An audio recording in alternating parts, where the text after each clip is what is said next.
शहरातली कोणती परिसर आहे मॅडम ज्या ठिकाणी हे मोठ्या प्रमाणामध्ये अशी अवैध धंदे आहेत? असे डार्क स्पॉट बरेच आयडेंटिफाय झालेले आहेत. मोकळ्या जागा ज्या असतात किंवा नाले जे असतात अशा ठिकाणी बरेचसे लोक बसतात. ओपन ग्राउंड्स असतात.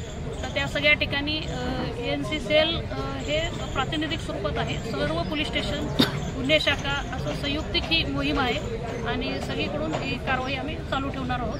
आणि ज्याला कोणाला याच्या संदर्भात माहिती द्यायची असेल किंवा इतर प्रकारे या NGOच्या कार्यात काही सामील व्हायचं असेल त्यांनी देखील ANC सेलला संपर्क साधा. कालच्या वाळूच्या कारवाईविषयी काल MIDC वाळूज पोलीस स्टेशनच्या हद्दीमध्ये अवैध गांजा विक्री करणाऱ्या इसमाला पकडलेला आहे आणि माननीय पोलीस आयुक्त साहेबांच्या सूचनेनुसार कुठलाही गुन्हा दाखल होताना पूर्ण त्याची चेन जी आहे कुठून आणतो, कोणाकोणाला देतो, कशा प्रकारे विक्री करतो हे संपूर्ण चेन निष्पन्न करून गुन्हे दाखल करण्यात येत आहेत. त्यानुसार कालच्या गुन्ह्यामध्ये एकूण 5 लोकांवरती गुन्हा दाखल केलेला आहे आणि MIDC वाळूज पोलीस स्टेशन पुढील तपास करत. यामध्ये एक झिरो पोलीस आहे, त्याचा काय रोल आहे त्याच्यामध्ये? एक त्याच्यामध्ये आरोपी आहे.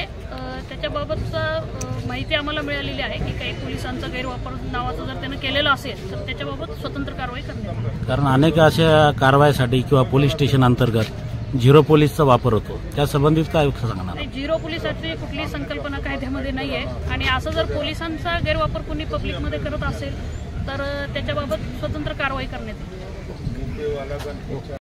जेवढे आपले रेकॉर्डवरील NDPS त्याच्यामध्ये मग गांजा, चरस, बटन, सिरप असे विक्री करणारे रेकॉर्डवरील गुन्हेगार आहेत. या सर्वांना आम्ही इंट्रॉगेशनसाठी या ठिकाणी बोलवलं होतं. त्या सर्वांचे गुन्हेगारी पार्श्वभूमी आहे.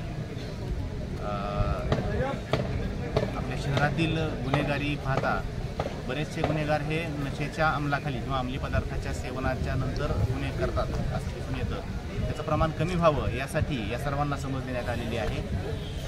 आपल्या शहराचे पोलीस आयुक्त आदरणीय श्री प्रवीण पवार सर यांच्या आदेशानुसार आपल्या शहरामध्ये अँटी नार्कोटिक सेलसुद्धा सुरुवात झालेला आहे. PI गीता बागोडे मॅडम त्याच्या सेलच्या प्रमुख आहेत, त्यांच्याकडे स्टाफसुद्धा आहेत.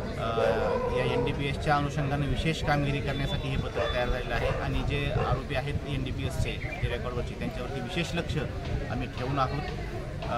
इथून पुढं जर अशा लोकांनी विक्रीचे किंवा सेवनाचे किंवा NDPSच्या रिलेटेड कुठलेही गुन्हे केले तर त्याच्यामध्ये जे आम्ही विक्री करणारे आहेत फक्त तिथपर्यंतच थांबणार नाही तर त्यांची विक्री करणारी जी मूळ पूर्ण चेन आहे, जे पूर्ण सप्लायर आहेत सुरुवातीचे, तिथपर्यंत आमचा तपास होईल आणि सर्वच्या सर्व याच्यामध्ये आरोपी होतील याची आम्ही निश्चितच खातरजमा करू आणि इथून पुढं शहर पोलीसच्या वतीनं त्याच्यामध्ये जास्तीत जास्त कडक कारवाई केली जाईल. अशाच पण नागपूरमध्ये ते अशाच पद्धतीनं हा फॉर्म्युला यूज केला होता, मात्र त्या ठिकाणी जी घटना कमी झालेल्या नाही. या होईल नाही, आपल्या ठिकाणच्या घटना निश्चितच कमी होतील याचा आम्हाला विश्वास आहे.